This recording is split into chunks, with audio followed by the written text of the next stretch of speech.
Great, thanks, Scott. We were brainstorming ideas for what we're going to do for our presentation with Zach Shulman ahead of this conference. And our nature would be to get up here and pitch you guys for 20 minutes on our current business and what we're doing. But he said, we can't turn this into a sales pitch. You got to talk about something that's exciting and interesting to the New York entrepreneurial community, Cornell entrepreneurial community. So we kind of kicked around different ideas, and he said, you guys are, one of the things that makes you different and interesting is that you're co-founders, and you've been working together now. We've been working together now for about 20 years, so it's coming around on 2 decades. We met at Cornell. We've been working together for a long time. Why don't you guys talk about your relationship?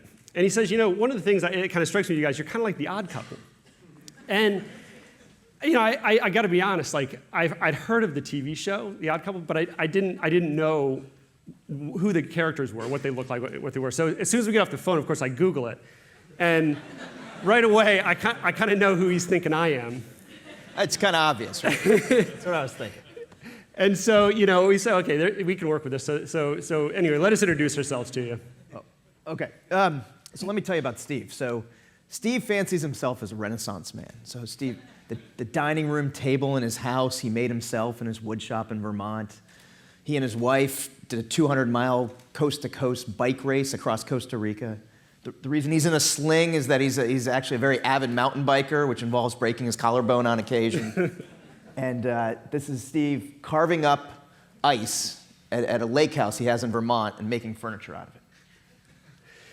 So on the flip side, I'm not sure how does this thing, okay. So on the flip side, there's Niraj. So Niraj definitely fancies himself sort of a business tycoon.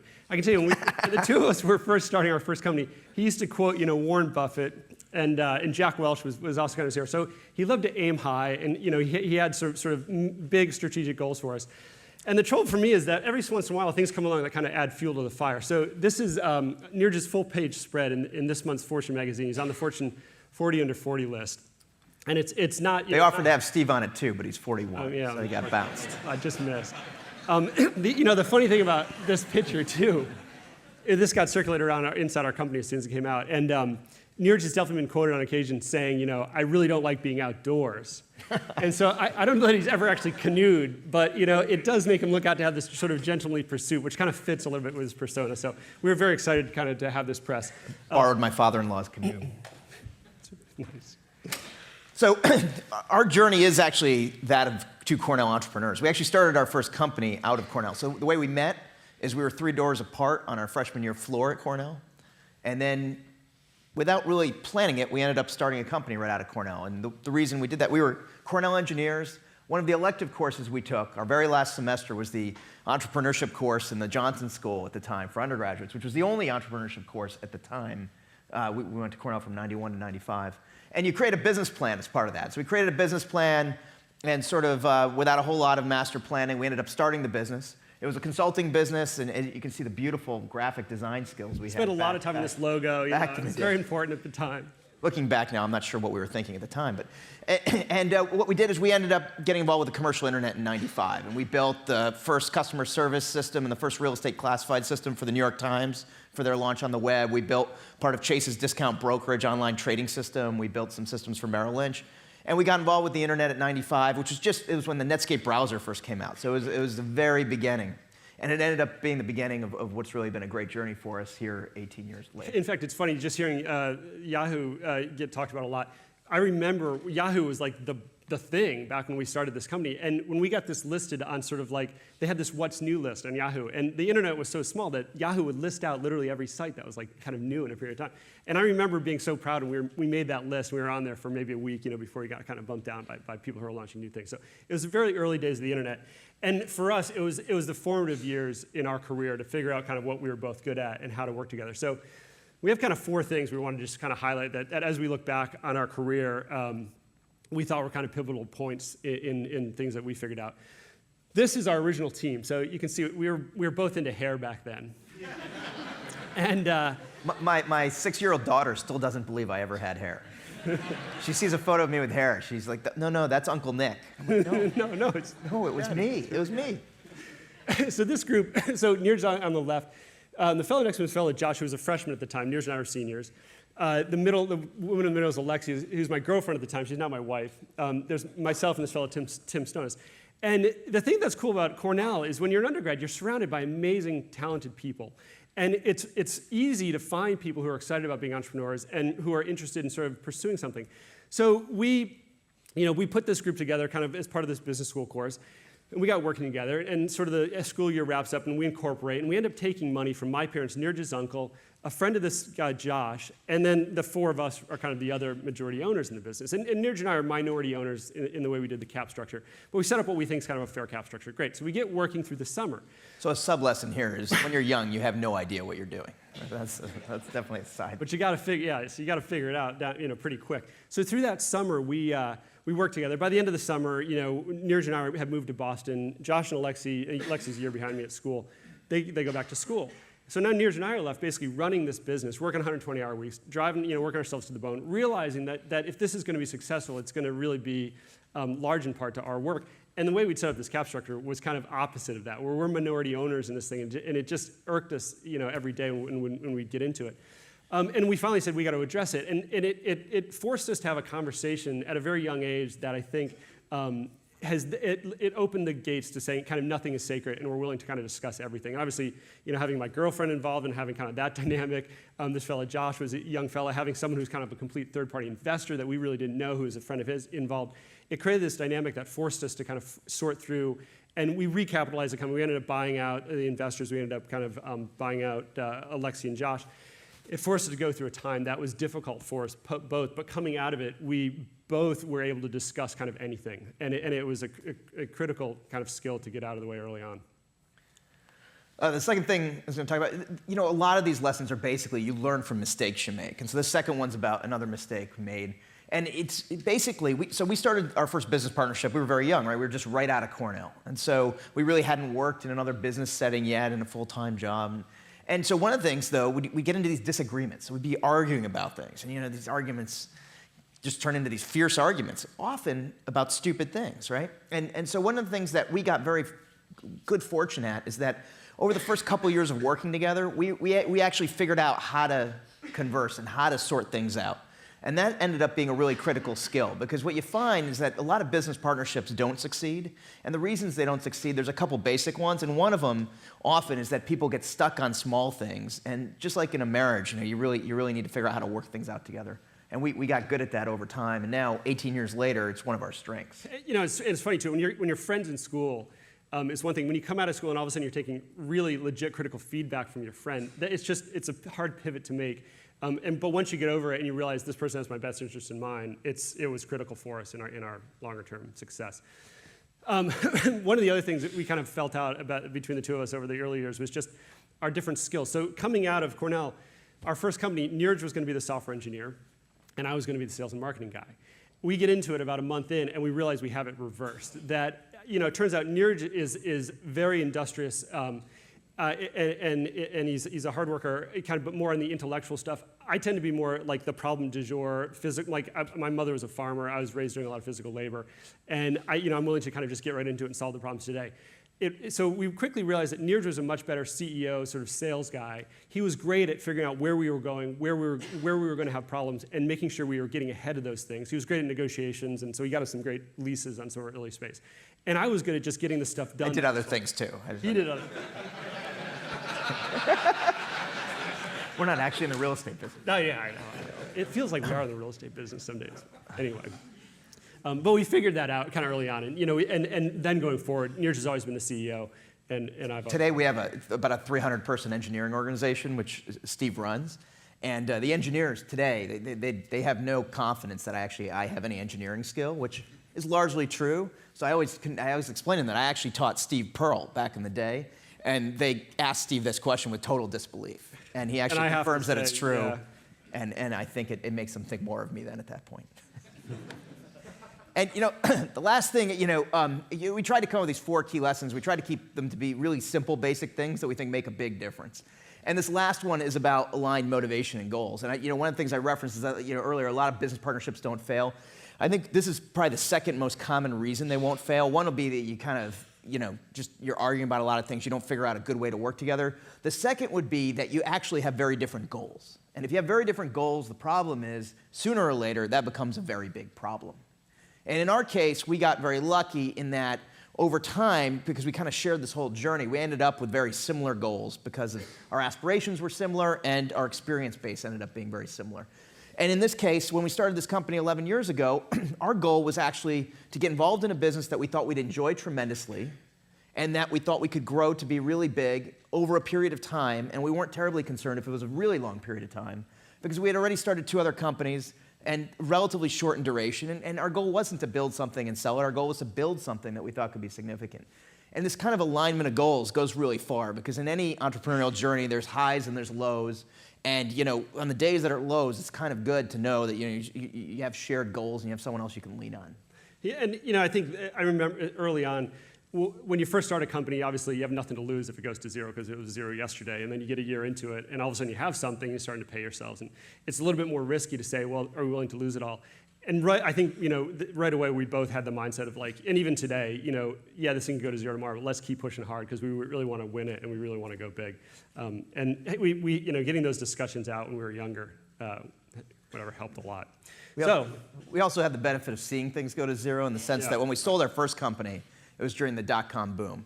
And so we did sell for a little bit of cash and a lot of stock. And then we saw the stock just go up and up and up and up and up.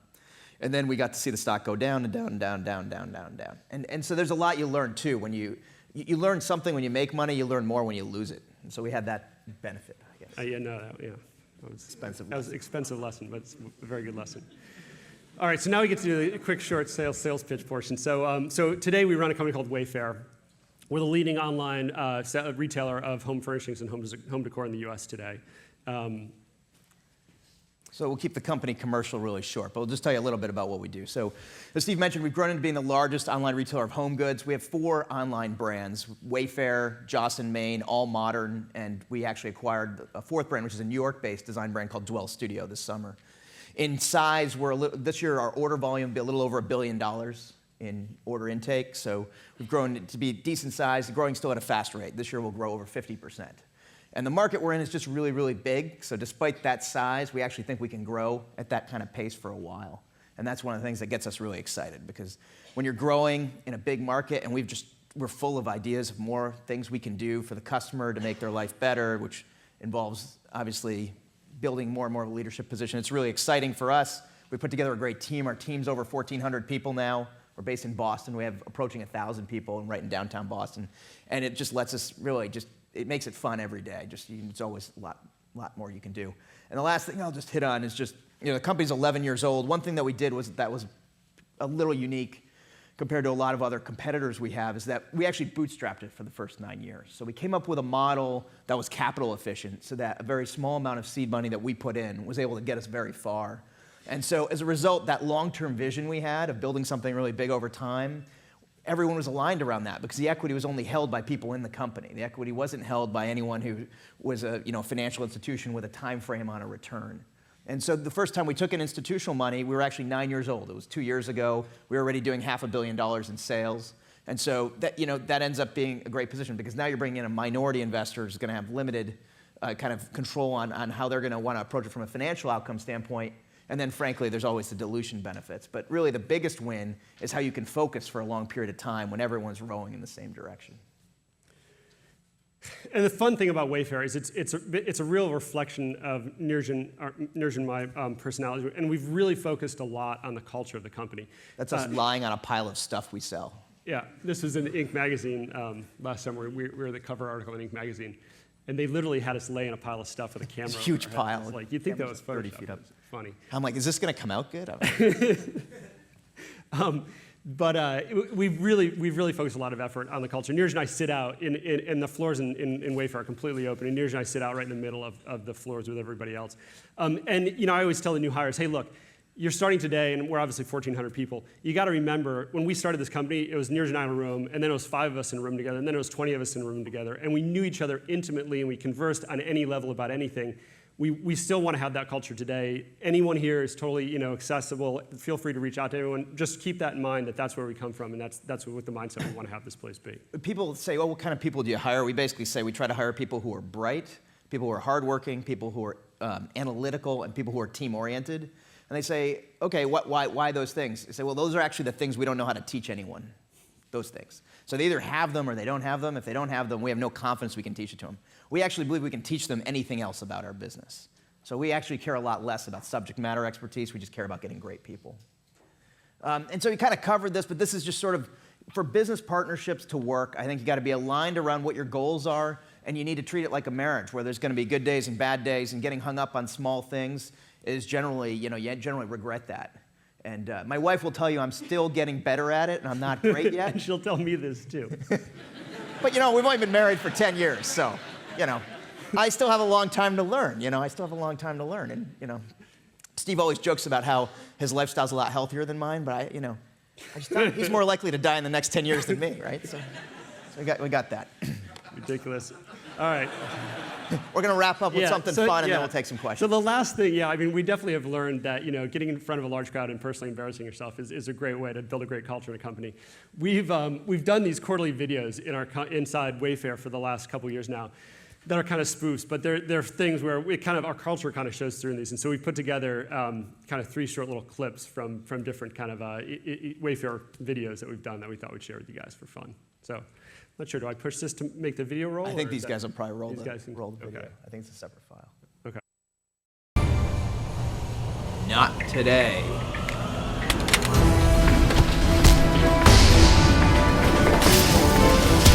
Selection can't save you now, Niraj.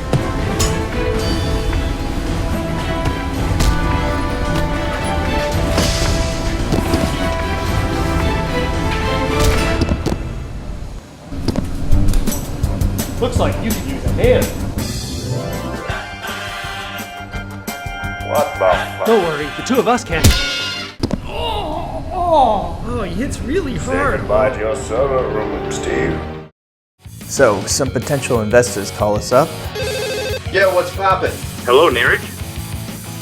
Yo, we got 2 warehouses, we got 2-day shipping. We're practically the best home furniture guy in the business. Tell them our engineers are the bomb. Sometimes they forget the most important part of our business. We got nightclubs, we got liquor, we got weight sets. Sir, you have yourself a That's how it's done. It's the most stressful time of the year. Standing in line waiting for the cashier. Can't find what you want, don't despair. You could be shopping on Wayfair. Want the best stuff for your holiday. Shopping all day leaves you no time to play. Rather stay home in your underwear. You could be shopping on Wayfair. Well, our great service shows that we care. Come check us out, we don't mind if you stare. Decking in your house like a millionaire. You could be shopping on Wayfair.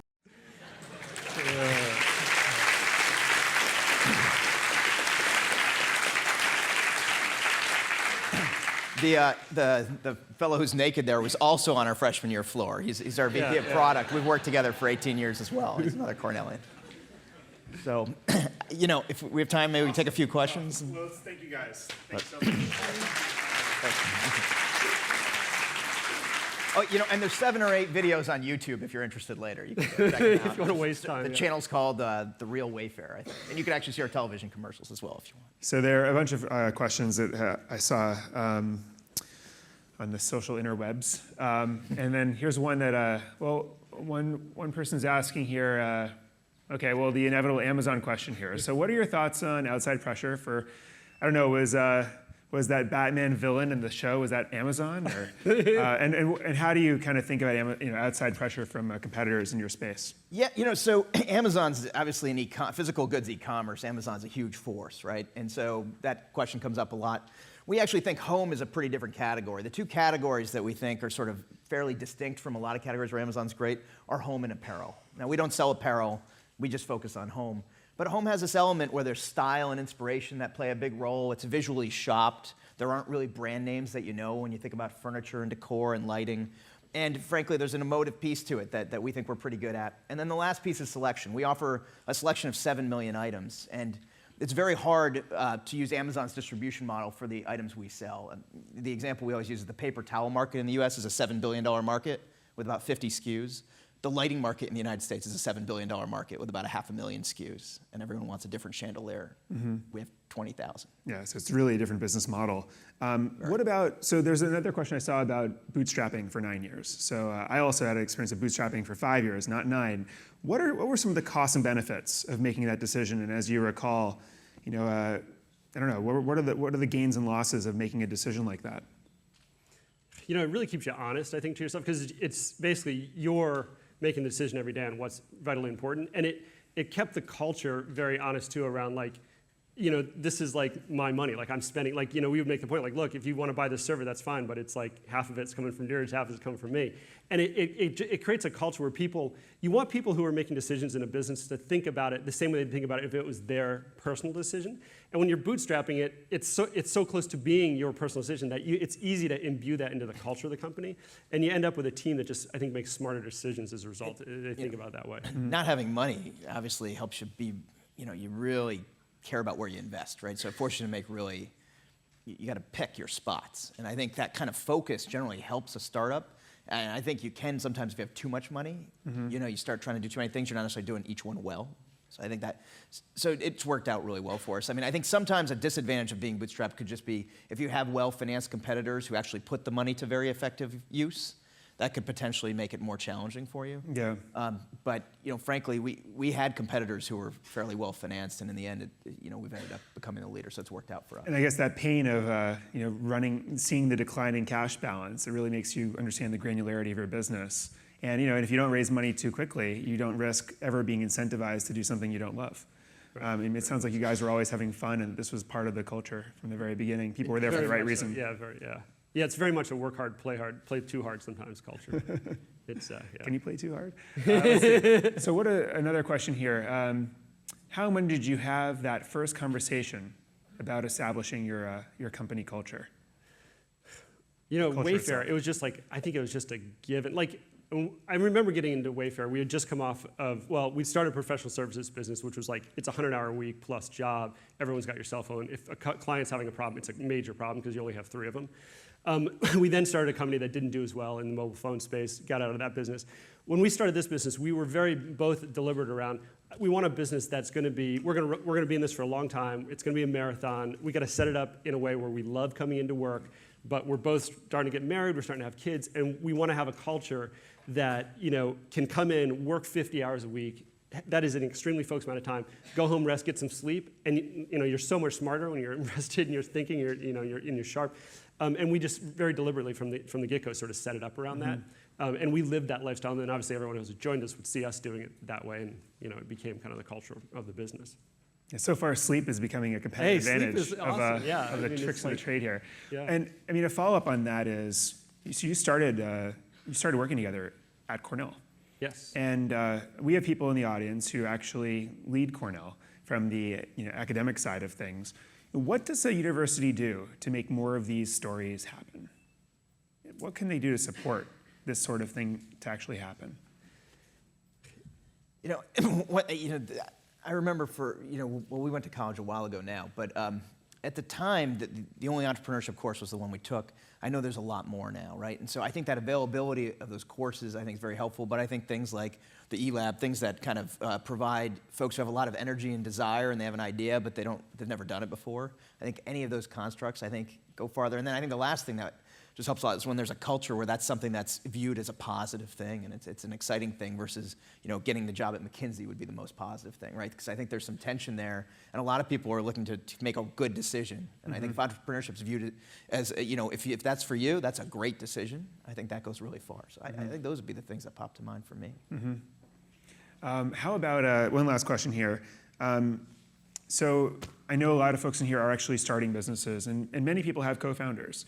What is, especially in the early stages when you have just disagreement about all sorts of things, what is what would be your quick pep talk to a co-founder who's trying to resolve a disagreement? As the odd couple, it's stuck together for so many years. I think one other thing that really works well is when co-founders have complementary skills. If they're too overlapping and they both effectively want to play the same role in the company, I think that gets to be a challenge. If they are complementary, I think that can work very well. But I think then what you need to do is trust each other in their areas of expertise. And I think most issues get resolved that way. And then, on occasion, yeah, you got to hash things out, but try to do it in a very, in a way where you listen and you debate it, and then you do make sure you drive to a decision fairly quickly. You don't let things linger. Got it. Yeah, that's fine. Yeah, I would say I definitely am probably more of the hot-headed side of the couple in the relationship, and you're just much more calm and collected. I think my pep talk would be, you gotta remember he's always got your best interest in mind. And even though he's telling you something that you just slaved away for the last 2 hours or whatever, 2 weeks building out this amazing new piece of code, and you come in and show it to him, he's like, oh, that's crap, that'll never sell on the market. Don't let that get under your skin. He's got your best interest in mind, likely right. Don't get heated up about it, and get back to it with each other, because you can make each other much more successful as a pair than you can on your own. So the trust component, I guess. Absolutely. When you're picking a co-founder and you don't know what it will be like to go through life with them, if Yeah. you can trust them, I guess that's a good place to start. Absolutely. Thank you both. Thank you. Yeah, absolutely.